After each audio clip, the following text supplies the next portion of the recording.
بسم اللہ الرحمن الرحیم۔ السلام علیکم ورحمۃ اللہ وبرکاتہ۔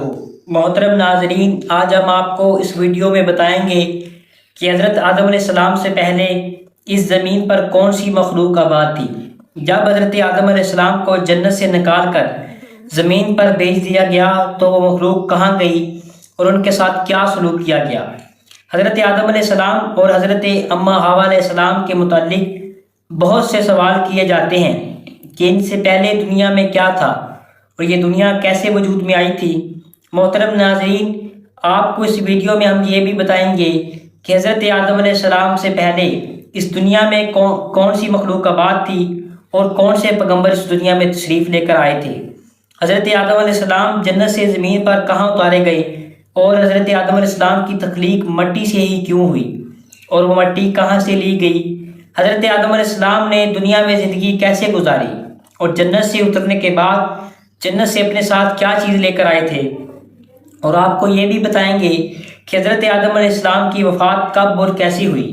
محترم ناظرین، سب سے پہلے یہ جان لیجئے کہ مذہبی کتب اور مختلف ماہرین اور سائنسدانوں نے بہت سارے احکامات پیش کیے ہیں جن کے مطابق زمین پر حضرت آدم علیہ السلام کو اتارنے سے پہلے شیطان کو پھینکا گیا تھا، یعنی حضرت آدم علیہ السلام کی تخلیق کے بعد حضرت آدم علیہ السلام کو جنت میں بھیجا گیا اور فرشتوں کو انہیں سجدہ کرنے کا حکم فرمایا۔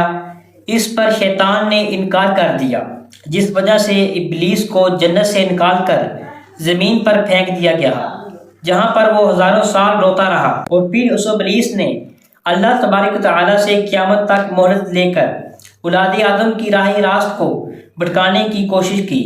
محترم دوستو، ابلیس ایک جن تھا اور آگ سے بنا ہوا تھا، اس لیے قیاس کیا جاتا ہے کہ زمین پر حضرت آدم علیہ السلام سے پہلے جنات موجود تھے۔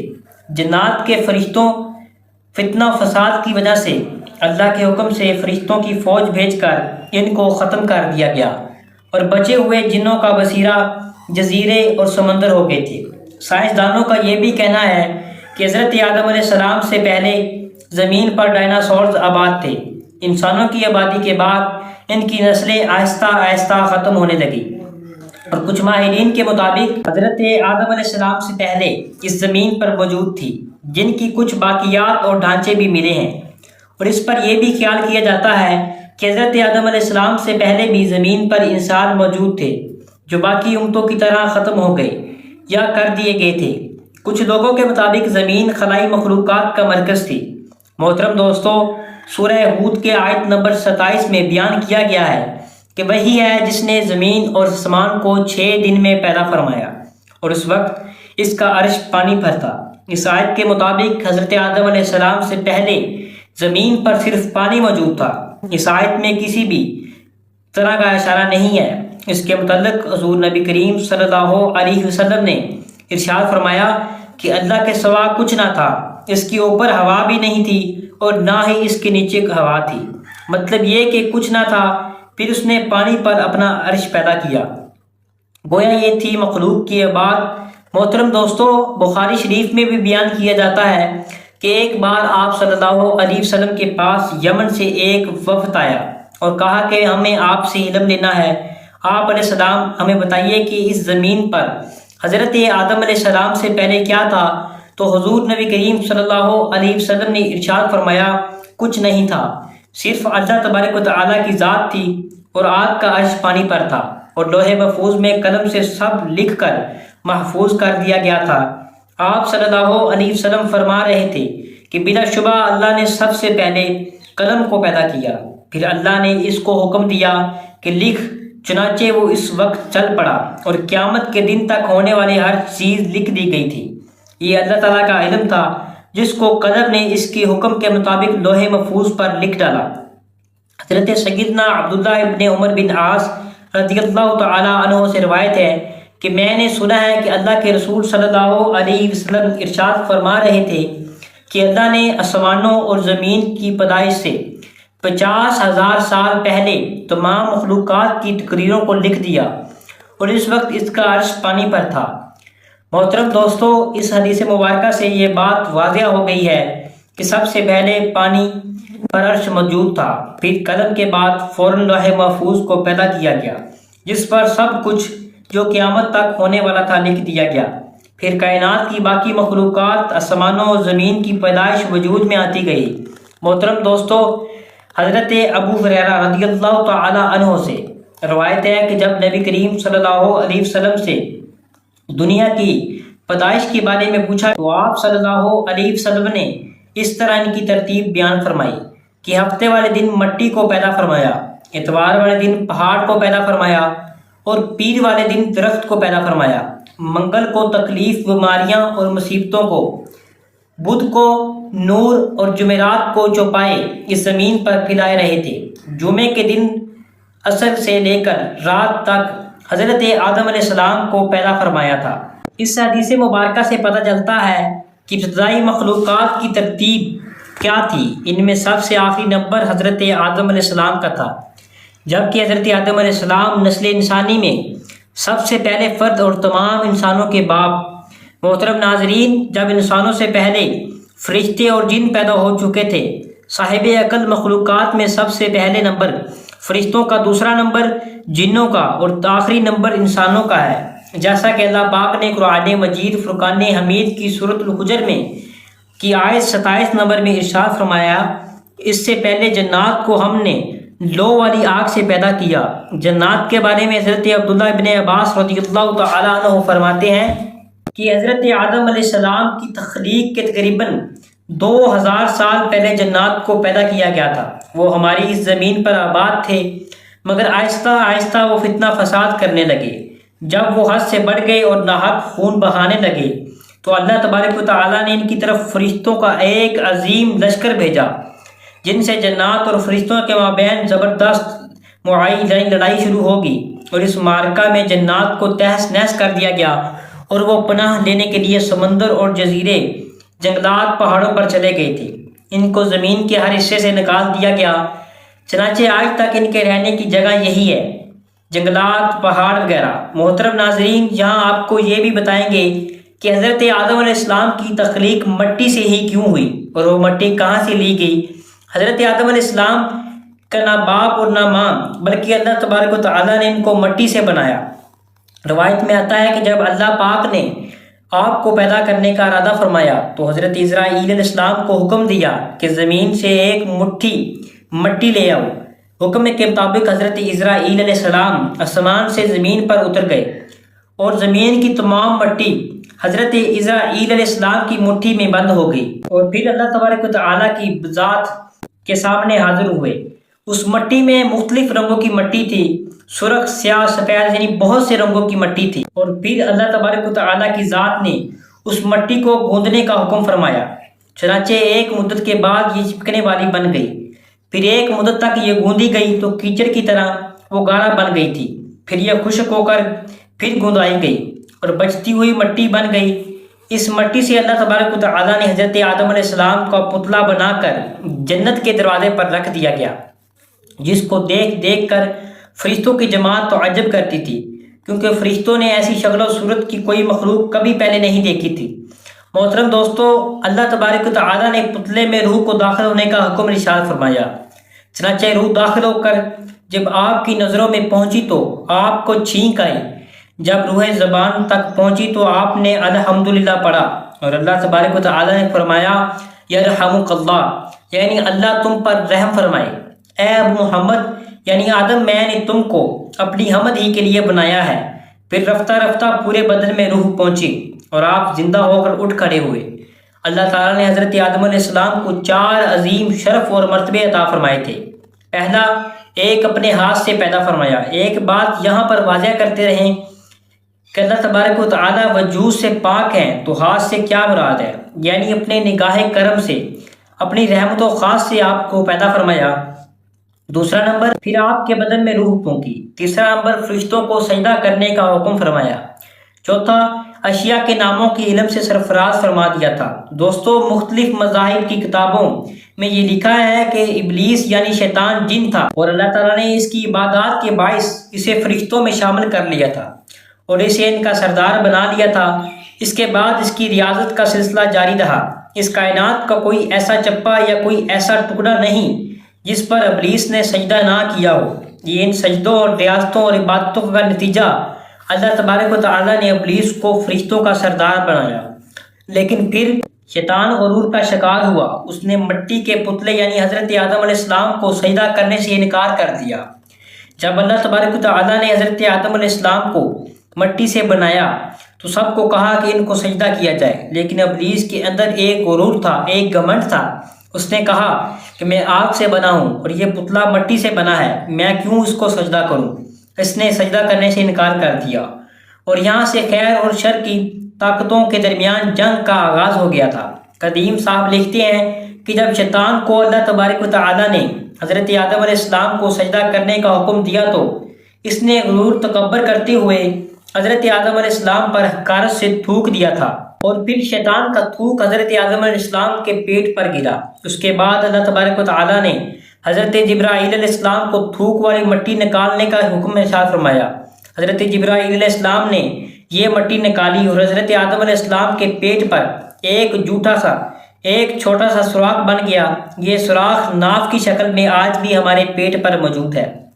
اللہ نے اس ناف کی مٹی سے جس پر شیطان نے تھوک ڈالا تھا، اس ناف والی مٹی سے اللہ تبارک و تعالیٰ نے کتے کو بنا دیا تھا۔ محترم ناظرین، کتے کی تخلیق کے متعلق مختلف روایات ملتی ہیں۔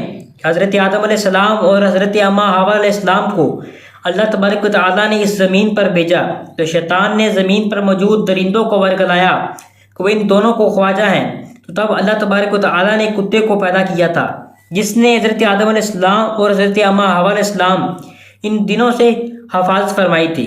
یعنی کتے کی پیدائش حضرت آدم علیہ السلام کو زمین پر بھیجنے کے فوراً بعد اللہ تبارک و تعالیٰ نے فرمائی تھی۔ حضرت ابو موسیٰ اشعری رضی اللہ تعالیٰ عنہ سے روایت ہے کہ نبی کریم صلی اللہ علیہ وسلم نے ارشاد فرمایا، اللہ تعالیٰ نے حضرت آدم علیہ السلام کو ایک مٹی خاک سے پیدا فرمایا۔ مٹی تمام روح زمین سے حاصل کی گئی تھی۔ یہی وجہ ہے کہ حضرت آدم علیہ السلام نسل میں مختلف رنگ زبان کے لوگ پائے جاتے ہیں۔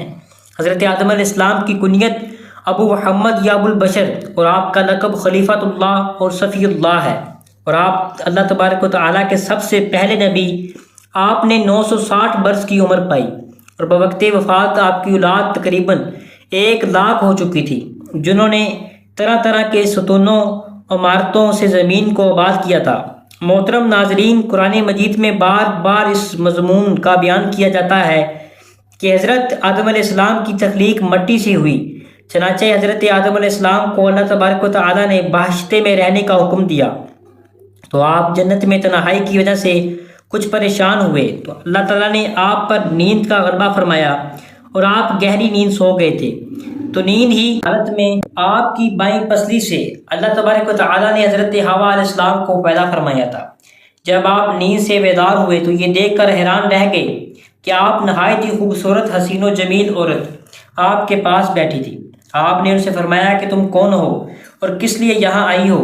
حضرت حوا علیہ السلام نے جواب دیا کہ میں آپ کی بیوی ہوں اور اللہ تعالیٰ نے مجھے اس لیے پیدا فرمایا تاکہ آپ مجھ سے انس اور سکون و قلب حاصل کریں، مجھے آپ سے انسیت اور تسکین ملے، ہم دونوں ایک دوسرے سے مل کر خوش رہیں اور پیار محبت کے ساتھ زندگی بسر کریں، اللہ تعالیٰ کی نعمتوں کا شکر ادا کرتے رہیں۔ قرآن مجید میں ایک مقام پر اللہ تعالیٰ نے حضرت حوا علیہ السلام کے بارے میں ارشاد فرمایا، اسی میں اس کا جوڑا بنایا، ان دونوں سے بہت مرد عورت پھیلا دیے۔ حضرت آدم علیہ السلام کی تخلیق کا واقعہ قرآن مجید کے ان عجائبات میں سے ہے جن کے دامن میں بڑی بڑی عبرتوں اور نصیحتوں کے گوہر نیاب کے انبار پوشیدہ ہیں، جن میں سے چند کا ایک ذکر آپ کے سامنے پیش کرتے ہیں۔ محترم ناظرین، اللہ تبارک و تعالیٰ نے انسانوں کو 4 طریقوں سے پیدا فرمایا۔ اول یہ کہ مرد عورت دونوں آپ ملاپ کرتے ہیں۔ عام طور پر انسانوں کی پیدائش ہوتی ہے، چنانچہ قرآن مجید میں صاف صاف اعلان ہے کہ بے شک ہم نے آدمی کو پیدا کیا منی ہوئی منی سے۔ نمبر 2 یہ کہ تنہا مرد سے ایک انسان پیدا ہوا اور وہ حضرت حوا علیہ السلام ہیں کہ اللہ تعالیٰ نے حضرت آدم علیہ السلام کی بائیں پسلی سے آپ کو پیدا فرمایا۔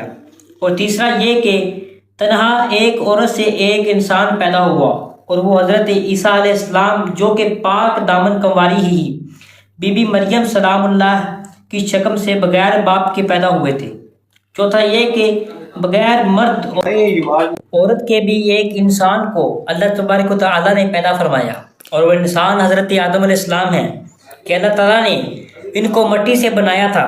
ان واقعات سے چند اسباب کی طرف رہنمائی ملتی ہے کہ سب سے پہلا یہ کہ اللہ پاک ایک ایسا قادر قیوم اور خلاق ہے کہ انسانوں کو کسی خاص ایک ہی طریقے سے پیدا فرمانے کا پابند ہے، بلکہ وہ ایک ایسی عظیم قدرت والا ہے کہ جس طرح چاہے انسانوں کو پیدا فرما دے۔ چنانچہ ان 4 طریقوں سے اس نے انسانوں کو پیدا فرمایا، جو اس کی قدرت و حکمت اور اس کی عظیم شان خلقیت کا نشان اعظم ہے۔ اللہ تعالیٰ نے شان خلقیت کی عظمت کا کیا کہنا۔ محترم دوستو، ممکن تھا کہ کوئی مرد یہ خیال کرتا کہ اگر ہم مردوں کی جماعت نہ ہوتی تو تنہا عورتوں سے کوئی انسان پیدا نہیں ہو سکتا تھا۔ اس طرح ممکن تھا کہ عورتوں کو یہ گمان ہوتا کہ اگر ہم نہ ہوتے تو تنہا مردوں سے کوئی انسان پیدا نہ ہوتا۔ اس طرح ممکن تھا کہ عورتوں اور مردوں دونوں مل کر یہ ناز کرتے کہ اگر ہم مردوں اور عورتوں کا وجود نہ ہوتا تو کوئی انسان پیدا نہیں ہو سکتا تھا۔ تو اللہ تبارک و تعالیٰ نے 4 طریقوں سے انسان کی پیدائش فرمائی، عورتوں اور مردوں دونوں کا منہ بند کر دیا کہ دیکھ لو ہم ہر چیز پر قادر ہیں اور جیسے چاہیں جس کو چاہیں بنا دیتے ہیں۔ اللہ ہر چیز کا بنانے والا ہے اور وہ اکیلا سب پر غالب ہے۔ محترم ناظرین، آپ کو اس ویڈیو میں یہ بھی بتانے چلیں گے کہ حضرت آدم علیہ السلام کو پیدا ہوئے کتنے سال گزر چکے تھے۔ حضرت آدم علیہ السلام اور حضرت محمد صلی اللہ علیہ وسلم کے بیچ کتنے سال کا فاصلہ ہے۔ حضرت نوح علیہ السلام سے کتنا عرصہ بعد حضرت موسیٰ علیہ السلام پیدا ہوئے۔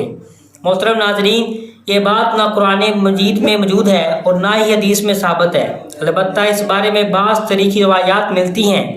چنانچہ امام ابن عساکر رحمۃ اللہ تعالیٰ علیہ اپنی کتب میں اس طرح لکھا ہے کہ حضرت آدم علیہ السلام اور حضرت نوح علیہ السلام سے کے درمیان 1200 سال برس کا فاصلہ ہے، اور حضرت نوح علیہ السلام سے حضرت ابراہیم علیہ السلام کے درمیان 1142 سال کا فاصلہ ہے، اور حضرت ابراہیم علیہ السلام سے حضرت موسیٰ علیہ السلام تک 565 برس کا فاصلہ ہے، اور حضرت عیسیٰ علیہ السلام کے درمیان 1356 برس ہیں، اور حضرت عیسیٰ علیہ السلام سے حضور صلی اللہ علیہ وسلم تک 600 برس تک کا فاصلہ ہے۔ جہاں تک انبیاء کی حیات رہنے کا تعلق ہے تو حضرت آدم علیہ السلام 960 برس، حضرت نوح علیہ السلام 950 برس، حضرت ابراہیم علیہ السلام 200 سال، حضرت داؤد علیہ السلام اور حضرت عیسیٰ علیہ السلام 33 برس، اور آپ صلی اللہ علیہ وسلم 63 برس باقاعدگی حیات رہے تھے۔ محترم ناظرین، اس حساب کے مطابق حضرت آدم علیہ السلام کی دنیا میں تشریف لانے سے اب تک تقریباً 9288 سال گزر چکے ہیں۔ آپ علیہ السلام اور حضرت آدم علیہ السلام کے بیچ کا درمیانی وقفہ تقریباً 6835 سال ہے۔ محترم دوستو، آپ کو یہ بھی بتاتے ہیں کہ حضرت آدم علیہ السلام جنت سے کہاں اترے تھے۔ اس بارے میں تفسیر و منصوبہ ہے کہ حضرت آدم علیہ السلام مکہ اور طائف کے درمیان موجود وادی بجنہ میں اترے تھے۔ بعض کا کہنا ہے کہ حضرت آدم علیہ السلام صفا پہاڑی پر اترے تھے۔ حکم الہی میں کوتاہی کی وجہ سے حضرت آدم علیہ السلام جنت سے نکلنے کا وقت آیا، تب آپ علیہ السلام حضرت حوا علیہ السلام کا ہاتھ تھام کر کہا چلو اب غربت ہے اور بے کسی کا وقت ان پہنچا ہے۔ اس وقت حضرت جبرائیل علیہ السلام آ کر کہا کہ تم دونوں الگ ہو جاؤ، کیونکہ یہی اللہ تعالیٰ کا حکم ہے کہ تم دونوں کو دنیا کے مختلف مقامات پر اتارنا ہے۔ یہ سنتے ہی حضرت آدم علیہ السلام نے حضرت حوا علیہ السلام کا ہاتھ چھوڑ دیا تھا۔ پھر حضرت آدم علیہ السلام کو سرندیپ، جو کہ سری لنکا میں ہے، حضرت حوا علیہ السلام کو جدہ کے قریب اتارا گیا، اور شیطان کو حضرت آدم علیہ السلام اور حضرت حوا علیہ السلام کے اتارنے سے پہلے الہ اطار کر دیا گیا تھا۔ اس وقت کے اعتبار سے جدہ اور سرندیپ کے درمیان تقریباً 2100 میل کا فاصلہ تھا۔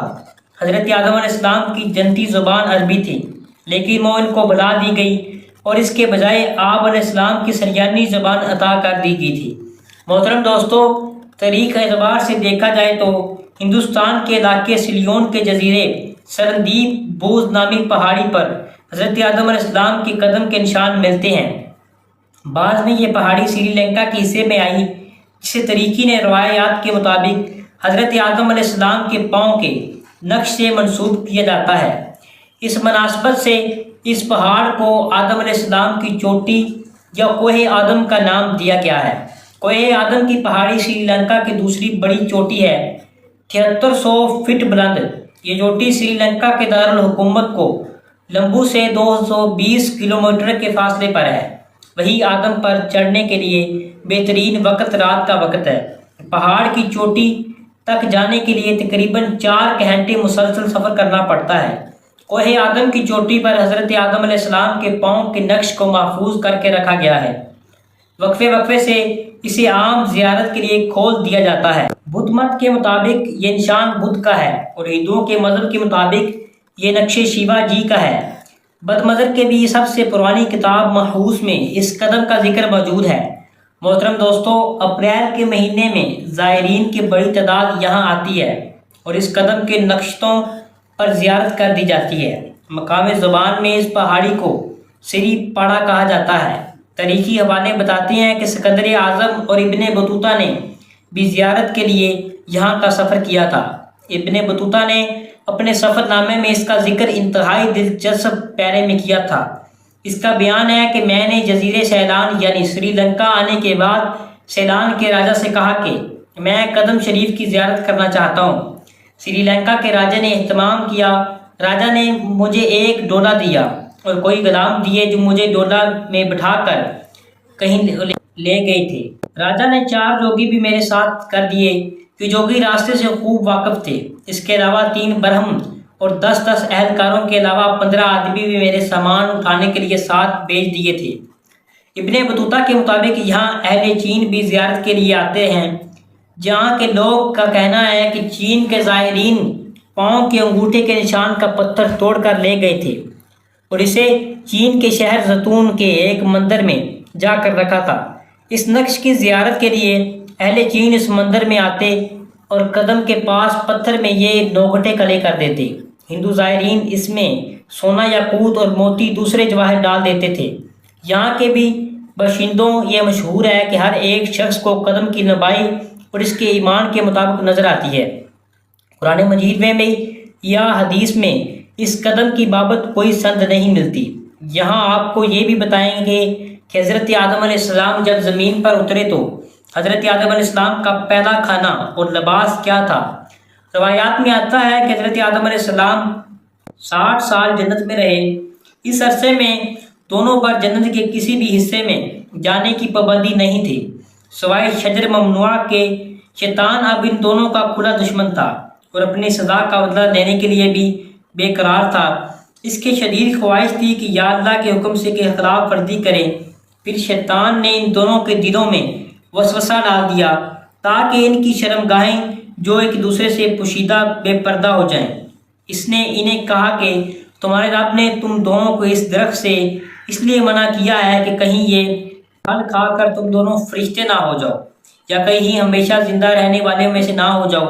شیطان کی ان باتوں نے حضرت حوا علیہ السلام کو سوچنے پر مجبور کر دیا اور پھر شیطان کے مسلسل تواتر کے ساتھ ساتھ سازشیں رنگ لے گئی۔ اس نے حضرت حوا علیہ السلام کو پھل کھانے پر راضی کر لیا۔ ایک دن حضرت حوا علیہ السلام نے حضرت آدم علیہ السلام سے کہا کہ ہم اس شجر ممنوع کے ذریعہ حصہ کھا لیتے ہیں تو کیا ہوتا ہے؟ آخر وہ کیا راز ہے جو اللہ نے اسے کھانے سے منع فرمایا ہے؟ شروع میں حضرت آدم علیہ السلام اس کے لیے قطعی طور پر تیار نہ تھے، لیکن پھر حضرت حوا علیہ السلام کی مسلسل اصرار پر بادل نواخواستہ راضی ہو گئے۔ ابھی ان دونوں نے پھل کو پورا طور پر چھلکا بھی نہیں کھایا تھا۔ ان کے 17 پر عیاں ہوگی۔ اس پر بدحواسی پریشانی میں جنت کے درختوں کے پتے توڑ توڑ کر اپنے بدن پر چھپانے لگے تھے۔ اللہ تبارک و تعالیٰ نے دونوں کو پکارا اور فرمایا کہ میں نے تم کو منع کیا تھا اس درخت کا پھل نہ کھانا اور شیطان کے برگلانے میں نہ آنا، یہ تمہارا کھلا دشمن ہے۔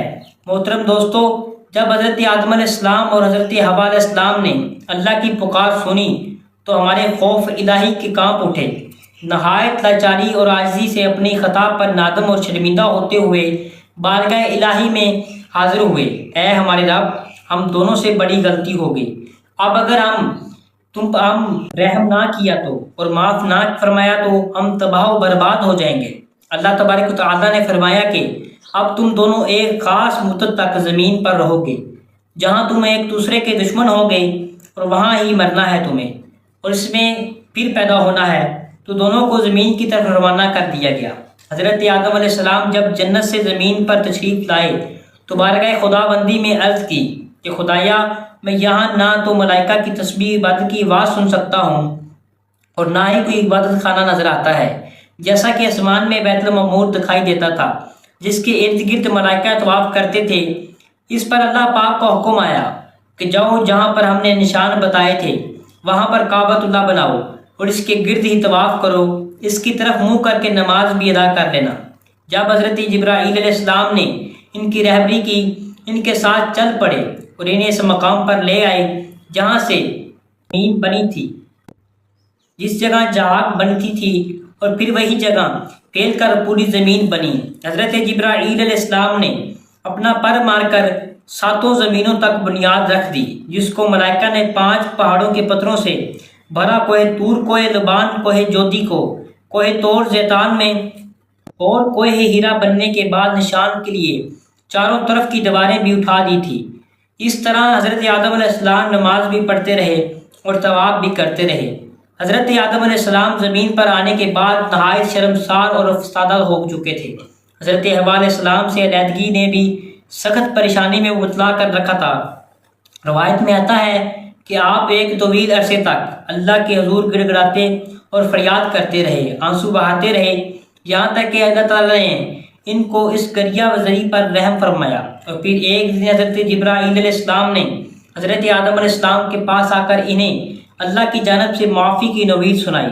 محترم ناظرین، حضرت آدم علیہ السلام کی توبہ قبول ہونے کی ایک اور وجہ بھی بتائی جاتی ہے کہ حضرت عمر رضی اللہ تعالیٰ عنہ سے مروی ہے کہ نبی کریم صلی اللہ علیہ وسلم نے فرمایا کہ جب حضرت آدم علیہ السلام سے لغزش ہوئی تو انہوں نے اللہ سے عرض کیا، اے میرے پروردگار، میں آپ سے محمد صلی اللہ علیہ وسلم کے وسیلے سے سوال کرتا ہوں، آپ میری مغفرت فرما دیجئے۔ اللہ تبارک و تعالیٰ نے فرمایا، تو نے محمد صلی اللہ علیہ وسلم کو کیسے جان لیا جبکہ میں نے ان کو ابھی تک پیدا نہیں فرمایا؟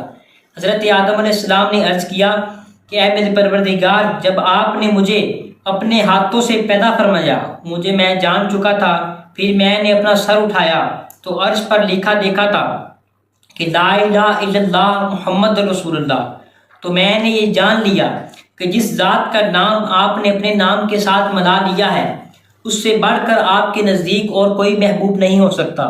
تو اللہ تبارک و تعالیٰ نے فرمایا، اے آدم، تو نے سچ کہا، وہ میرے نزدیک سب سے محبوب ہیں، اور جب تو نے ان کے وسیلے سے مجھ سے مانگ لیا تو بس میں تیری بخشش کر دی گئی۔ اگر محمد صلی اللہ علیہ وسلم نہ ہوتے، میں آپ کو پیدا نہ کرتا۔ محترم دوستو، توبہ قبول ہونے کی ایک اور روایت میں بیان کی جاتی ہے کہ اللہ تعالیٰ نے ان دونوں کو کچھ دعائیں کلمات سکھائے تھے۔ ان دونوں نے دعائیں کلمات کے ساتھ ساتھ اللہ تبارک و تعالیٰ سے معافی مانگی، تو اللہ تعالیٰ نے جمعے کے روز ان کی توبہ قبول فرما لی تھی۔ حضرت آدم علیہ السلام خوشی سے سرشار بارگاہ خدا بندی میں اور بارگاہ خدا بندی میں سجدہ ریز ہو گئے۔ حضرت جبرائیل علیہ السلام انہیں لے کر مکہ آئے، جہاں حضرت آدم علیہ السلام نے کعبہ شریف کی بنیاد رکھی اور حجر اسود کو کعبہ کی دیوار پر نصب فرمایا، پھر اس کو گرد طواف کیا۔ طواف سے فارغ ہو کر حضرت جبرائیل علیہ السلام انہیں جبل عرفات پر لے گئے تھے، جہاں حضرت حوا علیہ السلام تشریف فرما تھی۔ لیکن طویل عرصے کی جدائی اور حالات نے بہت سی جسمانی تغیرات پیدا کر دیے تھے، چنانچہ دونوں ایک دوسرے کو پہچان نہ سکے۔ حضرت جبرائیل علیہ السلام نے اس پر دونوں کو تعارف کروایا، اور جو حضرت آدم علیہ السلام اور حضرت اماں حوا علیہ السلام کی دنیا میں بھیجے جانے کے بعد پہلی ملاقات ہوئی۔ محترم دوستو، مختصر طور پر کعبہ کی تعمیر کا تذکرہ کرتے ہوئے، طوفان نوری تک کعبہ اس حالت میں رہا کہ طوفان کے وقت وہ عمارت آسمان پر اٹھا لی گئی تھی اور وہ جگہ ایک اونچے ٹیلے کی صورت میں رہ گئی، مگر لوگ پھر بھی برکت کے لیے یہاں آتے تھے اور آ کر دعائیں مانگتے۔ پھر حضرت ابراہیم علیہ السلام کے زمانے تک کعبہ اسی حالت میں رہا۔ جب حضرت اسماعیل علیہ السلام اور حضرت حاجرہ علیہ السلام یہاں آ کر رہے اور آباد ہوئے، تو حضرت حاجرہ علیہ السلام کے انتقال کے بعد حضرت ابراہیم علیہ السلام کے حکم اپنے بیٹے حضرت اسماعیل ساتھ لے کر خانہ کعبہ کی عمارت کی تعمیر کرنے کے بعد اس کی نشانی اس طرح کی گئی تھی کہ ایک بادل کا ٹکڑا بھیجا گیا تھا، اس کے سائے سے کعبے کی حد مقرر کی گئی۔ جبرائیل علیہ السلام اس کے سائے کی مدد سے خط کھینچا اور حضرت ابراہیم علیہ السلام نے اس خط پر اس قدر کھدائی کی کہ بنیاد رکھ دی گئی تھی۔ محترم دوستو، اس پر عمارت بنائی، اس کی بلندی 9 ہاتھ۔ حضرت ابراہیم علیہ السلام نے خانہ کعبہ کے اندر ایک رکھنا سا بنایا تھا۔ کعبہ کے لیے جو نظر آتے تھے تحفے آئے وہ اس میں رکھے جا سکتے تھے۔ اس کے دروازے پر ایک داخل ہونے کے لیے ایک نکلنے کے لیے، یعنی 2 دروازے بنائے تھے۔ حضرت اسماعیل علیہ السلام اور حضرت ابراہیم علیہ السلام کی تعمیر میں 3 پہاڑوں کے پتھر لائے گئے تھے، لیکن اس کی اونچائی مزید بڑھائی گئی۔ دروازے بھی 2 کیے گئے، ایک کر دیا گیا تھا اور پھر رفتہ رفتہ کافی تبدیلیاں ہوتی رہی۔ وہ تمام تر تفصیلات پہلے سے موجود الگ ویڈیو میں بتا گئی تھی۔ محترم دوستو، اب آتے ہیں اس بات کی طرف جو آج کی ویڈیو کا مقصد ہے کہ حضرت آدم علیہ السلام سے پہلے کون سے پیغمبر کا تذکرہ ملتا ہے۔ تو جان لیجئے، جنہیں اللہ تبارک و تعالیٰ کی مخلوق ہیں، جنہیں انسانوں کی پیدائش سے بھی قبل پیدا کیا گیا تھا۔ بعض محققین اور تاریخ دان لکھتے ہیں کہ جنات کو آدم علیہ السلام کی تخلیق سے بھی 1000 سال قبل تخلیق کیا گیا تھا۔ حضرت آدم علیہ السلام کی خلقت سے پہلے جنات کے درمیان پیغمبر مبعوث ہوئے، کیونکہ روایات میں آتا ہے کہ ایک شامی مرد حضرت علی رضی اللہ تعالیٰ عنہ کے پاس آیا۔ اس نے پوچھا کہ اے علی، کیا خدا نے جنات کی جانب کسی پیغمبر کو بھیجا؟ تو جناب مولا علی کرم اللہ وجہہ الکریم نے جواب فرمایا کہ ہاں، ایک پیغمبر تھے جن کا نام یوسف تھا، ان کی ہدایت کے لیے بھیجے گئے تھے، لیکن جنہوں نے انہیں شہید کر دیا تھا۔ محترم ناظرین، اس روایات سے پتہ چلتا ہے کہ جنات میں انہیں کے 9 سے پیغمبر ہوتے تھے۔ اسی بنا پر جو کچھ ہم نے بیان کیا، اس سے واضح ہوا کہ جن بھی مکلف ہیں اور فرائض رکھتے ہیں، انسان کی خلقت سے پہلے ان کی ہدایت کے لیے پیغمبر مبعوث ہوئے ہیں، لیکن اس کی کیفیت ہمارے لیے واضح نہیں تھی۔ جب حضرت آدم علیہ السلام زمین پر رہنے لگے تو پھر اللہ تبارک و تعالیٰ نے ان کے لیے عمدہ لباس کا انتظام فرمایا۔ اللہ تعالیٰ نے ان کی اولاد کو عزت و کرامت سے سرفراز فرمایا اور اپنی بہت سی مخلوقات برتری عطا فرمائی۔ محترم دوستو، حضرت آدم علیہ السلام کی اولاد بہت ہوئی۔ ان میں سے 2 نے ایک مرتبہ اللہ تعالیٰ کی راہ میں قربانی پیش کی۔ اللہ نے ایک کی قربانی قبول فرمائی اور دوسرے کی قبول نہیں فرمائی۔ جن کی قبول نہیں فرمائی تھی وہ اپنے بھائی سے کہنے لگا کہ میں ضرور تجھے قتل کر دوں گا۔ بھائی نے جواب دیا، اللہ تعالیٰ تو متقی لوگوں کی قربانی کو قبول فرماتا ہے، تم میں تقویٰ نہیں ہے، اس لیے تمہاری قربانی قبول نہیں ہوئی، اس میں میرا کیا قصور ہے؟ بالآخر اس نے اپنے بھائی کو قتل کر ڈالا۔ اس طرح دنیا میں پہلا قتل انسانی تھا اور بھائی نے اپنے بھائی کو قتل کیا تھا۔ قتل کرنے کے بعد سمجھ نہیں آیا کہ اپنے مقتول بھائی کی لاش کا کیا کروں۔ پھر اللہ تبارک و تعالیٰ نے ایک کوے کو زمین پر بھیجا۔ زمین پر اتر کر زمین کو خریدنے لگا۔ قاتل بھائی نے کوے سے سیکھا کہ کس طرح اپنے بھائی کو چھپائے۔ پھر اپنے اس کام پر بہت شرمندہ ہوا اور افسوس کرنے لگا۔ قاتل کا نام قابیل تھا اور مقتول کا نام حابیل تھا۔ قابیل پہلا شخص ہے جس نے بنی آدم میں قتل کو جاری کیا تھا۔ حضرت آدم علیہ السلام بہت روئے اس قتل پر اور افسوس کیا۔ آخر میں حضرت آدم علیہ السلام کی وفات کب اور کیسی ہوئی، اور اس حوالے سے آپ کو بتاتے ہیں کہ جب حضرت آدم علیہ السلام حابیل کی موت کی وجہ سے بے قرار تھے، تب اللہ تبارک و تعالیٰ نے حضرت جبرائیل علیہ السلام کو ان کی تسلی کے لیے بھیجا۔ خداوندی بتایا کہ اللہ کو ایک فرزند عطا کرے گا جس کی نسل سے پیغمبر پیدا ہوں گے۔ چنانچہ حبیب کے مرنے کے 5 سال بعد حضرت آدم علیہ السلام کے ہاں فرزند پیدا ہوا جس کا نام شیش رکھا گیا۔ اس کا مطلب ہے کہ اللہ کا دیا ہوا تحفہ۔ جب حضرت آدم علیہ السلام کی وفات کا وقت آیا تو انہوں نے اپنے بیٹوں کو فرمایا کہ بیٹو، میرا جنت کے پھل کھانے کو جی چاہ رہا ہے۔ وہ تلاش کے لیے نکل گئے تو انہیں سامنے سے فرشتے آتے ہوئے ملے جن کے پاس حضرت آدم علیہ السلام کا کفن اور خوشبو تھی۔ ان کے پاس کلہاڑے اور ٹوکریاں بھی تھیں۔ انہوں نے کہا کہ حضرت آدم علیہ السلام کے بیٹوں، تمہیں کس چیز کی تلاش ہے؟ سب بیٹوں نے کہا کہ ہمارے والد بیمار ہیں اور جنت کے میوے کھانے کی خواہش رکھتے ہیں۔ فرشتوں نے کہا کہ واپس چلے جاؤ تمہارے والد فوت ہونے والے ہیں۔ اور جب فرشتے حضرت آدم علیہ السلام کی روح قبض کرنے کے لیے آئے تو حضرت حوا علیہ السلام ان کو دیکھ کر پہچان لیا اور حضرت آدم علیہ السلام سے چمٹ گئی۔ حضرت آدم علیہ السلام نے فرمایا کہ مجھ سے الگ ہو جاؤ، پہلے بھی مجھے تمہارے ذریعے ہی مصیبت پہنچی تھی، مجھے میرے رب کے فرشتوں کا ساتھ دینے دو۔ فرشتوں نے ان کی روح قبض کی، غسل دیا، کفن پہنایا، خوشبو لگائی، آپ کی قبر کھودی اور لاحت تیار کی۔ حضرت جبرائیل علیہ السلام نے ان کے بیٹوں حضرت شیس علیہ السلام کو نماز جنازہ پڑھنے کا طریقہ بتایا اور آپ علیہ السلام نے نماز جنازہ پڑھائی۔ عام طور پر تاریخ کتب میں حضرت آدم علیہ السلام کی عمر مبارک 950 سال یعنی 960 سال بیان کی گئی ہے۔ کہتے ہیں کہ آپ کو جبل ابی قبیس کے غار میں دفن کیا گیا۔ حضرت ابن عباس رضی اللہ تعالیٰ عنہ کے قول کے مطابق حضرت نوح علیہ السلام طوفان کے بعد کشتی سے اتر کر آپ کو بیت المقدس میں دفن کیا تھا۔ دوستو، حضرت حوا علیہ السلام کے بارے میں بھی بہت سی روایات ہیں کہ آپ بھی حضرت آدم علیہ السلام کی وفات کے 1 سال بعد ہی انتقال فرما گئی تھی اور ان کے ساتھ ہی دفن ہو گئی تھی۔ محترم دوستو، اگر اس ویڈیو میں اور اس کی ساری معلومات میں کوئی غلطی ہوئی ہو تو اللہ تبارک و تعالیٰ سے معافی کی طلبگار ہیں اور اللہ پاک ہم سب کی خطاؤں کو معاف فرمائے۔ آمین ثم آمین۔ امید کرتا ہوں کہ آپ کو یہ ویڈیو پسند آئی ہوگی۔ ویڈیو کو لائک کرتے ہوئے ہمارے چینل کو سبسکرائب کر لیجئے گا۔ ملتی ہیں ایک نئی دلچسپ معلوماتی ویڈیو کے ساتھ۔ اللہ تعالیٰ ہم سب کا حامی و ناصر ہے۔ آمین ثم آمین۔